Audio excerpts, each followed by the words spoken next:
If you want to know what traveling to the end of the Earth is like, I will tell you. A region that for centuries has captured the imagination of intrepid explorers who have given their lives in order to understand some of the harshest environments on the planet and the sublime and awe-inspiring life that calls it home. I will tell you that this is not your ordinary 2-week vacation.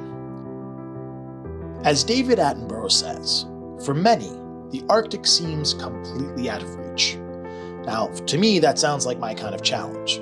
Unfortunately, while I was hoping for a grueling discomfort and perhaps a bit of a frostbite story, Quark Expeditions makes exploring this impossible-to-reach area of the planet not only easy, but downright luxurious.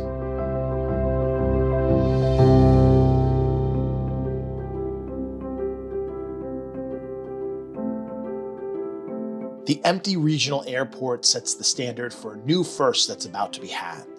I have never seen a more tranquil place that usually is a conduit for frenetic travel energy. It's eerie and mysterious and perfectly sets the tone for a trip to the very edge of the world. Our chartered Airbus lands safely at a retired Air Force Base landing strip turned international airport in Kangerlussuaq, Greenland. Making our way along one of the longest fjords in the world, a fleet of Zodiacs patiently waits to shuttle us aboard our new floating home, the exploratory vessel Ultramarine. This is the latest in Quark Expeditions' luxury polar fleet. While a comfortable cruise in most ways, this is still a mission fraught with a certain amount of danger, so necessary training is dispatched immediately. Once completed, the soothing subsonic murmur of the powerful engines are engaged, and we are on our way to unravel the mysteries of the famed Northwest Passage.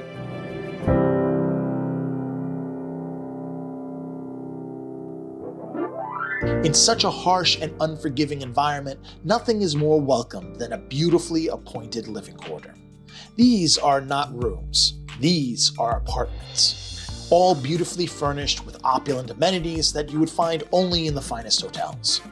A library of exhausted movies on smart televisions, full coffee service, Wi-Fi internet, king beds with a thread count higher than my credit score, deep soaked tubs, rainforest showers, and even heated bathroom floors make this a ridiculously comfortable place to post up between seeing wonders of the Arctic.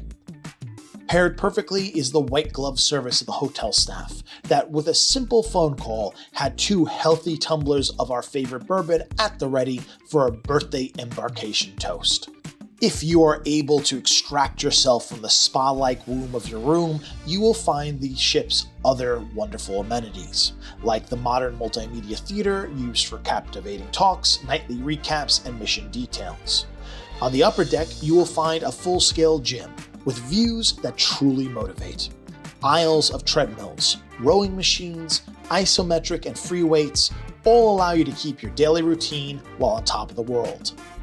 Afterwards, you can slide next door to the spa to get one of the many beauty or massage offerings available, but most difficult is perhaps choosing which chaise lounge to completely melt away into pure relaxation in.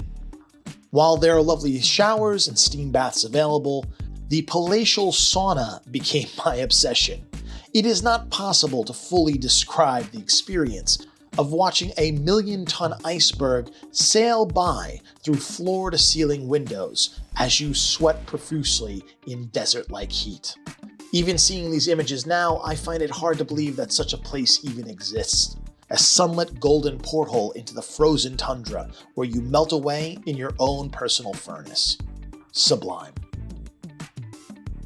The allure of the spa is formidable, but it is the ship's lounge that is by far the heart of the vessel. The vistas here are unparalleled, offering an almost 360-degree view of the adventure ahead. Relax in a comfy chair or stand at the helm to let the Arctic wash over you. Either way, it is impossible not to be moved by such a dramatic and romantic seascape. There is, of course, the bar, which every seaworthy vessel should have, and this one is no less than world-class. A full bar helmed by skilled mixologists that can concoct any cocktail you desire. There is even a library in the back, stocked with a tidal wave of exploration-themed tomes to aid in the perfect seagoing mission. And as the sun drifts past, you can help yourself to a variety of warm drinks, or, of course, go in for something a little bit more astringent. Nightly, the lounge fills up with cheery passengers, ready to share a drink or a story with others. No matter what your choice of social lubrication, the bar has you covered, as crew members regale tales of epic adventure, perhaps teach you new seafaring skills like tying knots, or just share a warm, celebratory toast.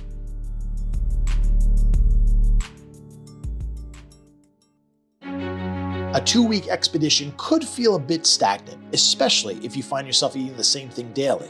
Fortunately, the main restaurant on board, the Balena, is anything but repetitious. Daily, the ship's chefs offer new, innovative selection of delights for you to feast on, while your eyes feast on some of the most extraordinary views in the world. Quality here is key, with an abundant selection that never leaves you the least bit unsatisfied. A vibrant menu of global tastes to choose from daily, right down to dessert, which I seldom had room for. Of course, there is a fine selection of wine that is as bottomless as your desires, that only helps fuel the naturally occurring communal party. Birthdays are often and well celebrated aboard ship, which can be a lovely distraction, but not so much as the slack-jaw views that will constantly have you looking up from your plate and even sometimes out of your seat, chasing the magical moments down. Quark seems like a company that likes to offer unexpected experiences that become lifelong memories.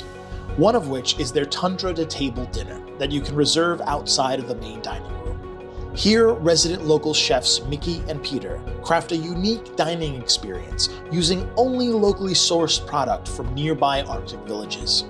Besides a truly singular experience to taste these rare flavors, you are personally led by these two charismatic cooks as they explain their creations and importance in Arctic culture. Beef-cured, line-caught halibut served on glacial ice, succulent king crab and Arctic prawn cocktails swimming in a verdant tundra herb sauce, or perhaps freshly harvested reindeer tenderloin or Disco Bay deep-dive scallops served in a luscious butter and beet glaze will grace your table. It's impossible to say, as each night's menu depends on what's available locally. For dessert, a traditional taste of butter-fried Greenlandic sweetbreads served with a playful glacier ice granita on top brings the meal full circle. Again, the Ultramarine surprises and delights effortlessly, creating indelible memories from a truly invested crew. While the ship itself is so fantastic it makes it nearly impossible to want to leave, the main draw to exploring the Arctic is getting off board, which Quark does with ease. The Zodiac team efficiently gathers the passengers and then has them on shore within minutes. Our first landing is the very northern town of Qikiqtarjuq, which is a charming rural hamlet of about 600 people. As our floating palace waits quietly in the picturesque bay, we get a chance to mingle with the locals to get a real understanding of what life is like here at the edge of the world. Utilitarian and rustic, if not rough, this is very much a working proletariat village that melds modern and ancient cultures perfectly. Signs of Arctic life are everywhere, especially with the dozens of working sled dogs that lounge around in the sun while not hard at work. Despite being one of the larger Arctic towns in the area, a hike into the wild is never far out of step. Just a short walk will bring you to one of the many local inukshuks or cairns that use to signal travelers that a town is near. Descending back into town, it's fun to wander around and watch local life play out before your eyes. If you're fortunate, some of the local elders will be in the community building and may even offer you a demonstration of some local customs, like the use of this killik, a small tabletop furnace that uses natural oils not only to heat their homes, but as an efficient surface for cooking as well. Another journey out brings us to the rather macabre and eerie destination that resembles something out of an early Ingmar Bergman film. This is Dundas Harbor, where frozen in time stands an abandoned RMPC outpost. From here, we launch an assault up the glacier mound, created millions of years ago. While the terrain is haunting, otherworldly, and seemingly desolate, there is still plenty of earthly dangers waiting, which is why our guide Wayne is equipped with a high-powered rifle. Along the way, he points out ancient settlements and grave sites that the tundra has frozen into time. Eventually, we reach the summit, which provides an amazing aerial view of this moody landscape and offers everyone a well-deserved moment of introspection. Sailing even deeper into the Northwest Passage, we find ourselves nearing the town of Kanak. To reach it, our guides navigate through towering glaciers with the precision of a surgeon, delivering us safely to the extremely picturesque shoreline. After a quick briefing, we are set free to explore this colorful and vibrant town. Stepping foot into town is truly a unique experience. Life this far north is extremely difficult, yet those that have chosen to make this their home find a raw natural beauty surrounding them that is unlike anything else. What is perhaps even more beautiful is the strength of the community here that takes this harsh environment that can often seem solemn and desolate and make it vibrant and welcoming to all that dare visit. At the center, there is a small but fantastic museum that has some real treasures, from meteorites that fell from space to ancient tools and hunting equipment that allowed communities to live in this area for thousands of years. We were even fortunate enough to meet two elders who, despite the balmy summer heat of nearly 40 degrees, donned for us their traditional sealskin clothing that keeps them warm and dry in this harsh and unforgiving region.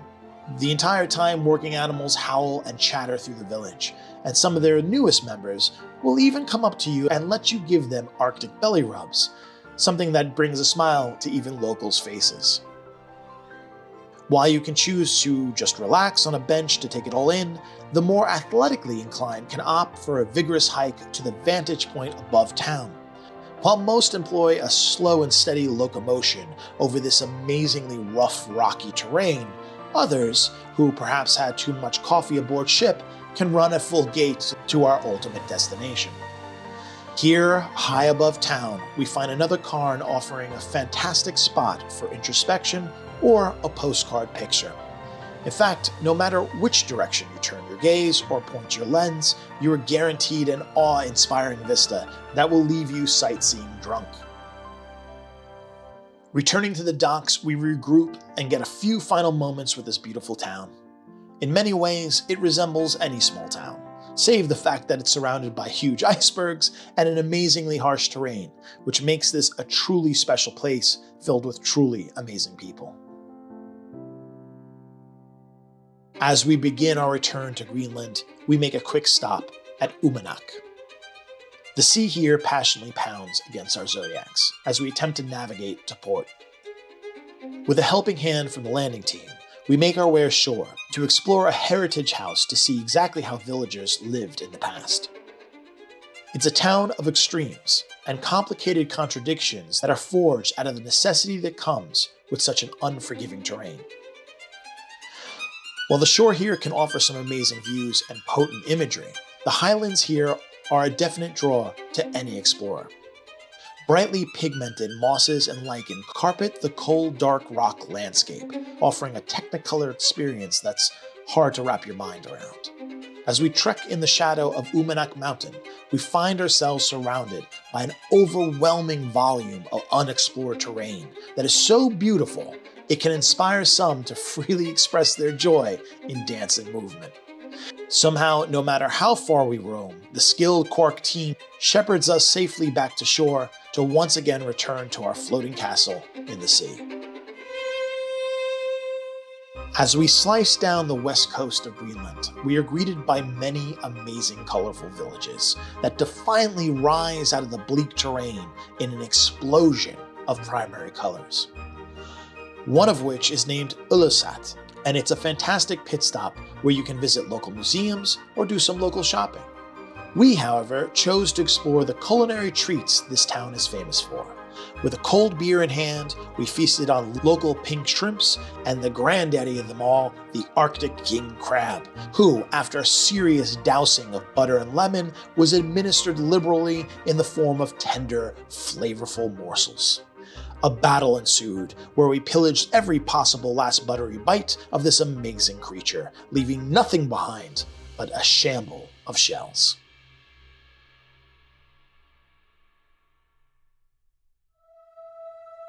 The exploratory vessel Ultramarine is without a doubt a world-class ship, But there is one asset that puts it in a class of its own: helicopters. The ship is equipped with not one, but two dual-engine Airbus H-145 Elite helicopters, which, simply put, allow you to see the Arctic in a way not possible with other ships. Once aboard, you are secured by their dedicated flight team and take off right from the upper deck of the ship. As you sail through the skies, your pilot points out some of the unique highlights and terrain that you are flying over. These modern flying crafts are equipped with large, unobstructed windows, and no matter which seat you find yourself in, you are guaranteed a heavenly view. From up here, you see regions of the Arctic that have literally never been seen before by other humans. Deep glacier valleys that have been forming for millions of years, vast tundra plains where wild muskox and Arctic elk roam, graphite black snow-capped mountains that have been pushed up from the mantle to reveal their ancient origins. While this experience alone will leave you slack-jawed and thumb-sore from the amount of pictures you've taken, nothing can prepare you for the following: landing on an actual glacier. When conditions allow, these amazingly skilled pilots actually land on untread territory and let you roam free. This here happens to be the Great Greenlandic Ice Cap, which is nothing more than just the largest continuous ice sheet in all of Europe. As far as the eye can see, you are oppressed by this massive, extremely slow-moving ice flow that regularly berths epic icebergs into the Arctic Ocean, many of which just happen to be the hunting ground for the great white polar bear. This is truly a unique experience, to stand literally where no human has ever stepped before and witness one of the most breathtaking geologic events to grace the planet. None of which would at all be possible without these amazing aircrafts and the talented pilots from Quark's exploratory vessel, Ultramarine. Returning to the ship, we are lifted back into heaven to discover our floating home, hiding camouflaged among the icebergs we just watched being born. As we land, I feel as if my feet are still in the clouds, having witnessed such raw and undescribable natural, powerful beauty.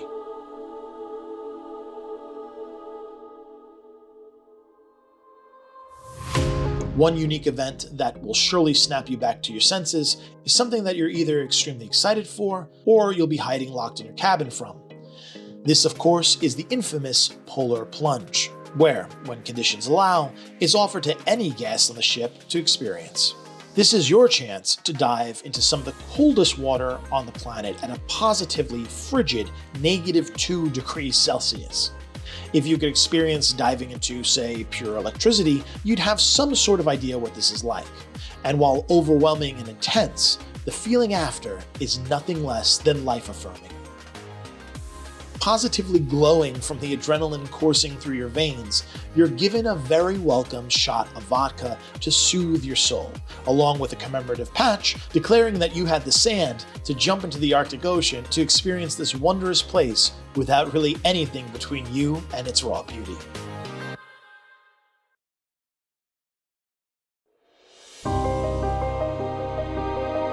Having had the honor to experience this part of the world, I look back now and still find myself digesting some of the beautiful and awe-inspiring gifts that the Arctic has given me, especially in the context that I, nor anyone else, may never see this again. The ice here is disappearing at an accelerated rate. Without it, the wildlife and the people that call this place home will no longer be able to sustain life here. It'll be gone, just with the black frigid ocean left in its place, and only existing as a memory that no one will really believe if you told them. This is why it's an expedition like no other. No matter how far or wide you have traveled, nothing can really prepare you for these amazing exotic sights, which will take nothing less than an entire lifetime to unpack into fond, cherished memories.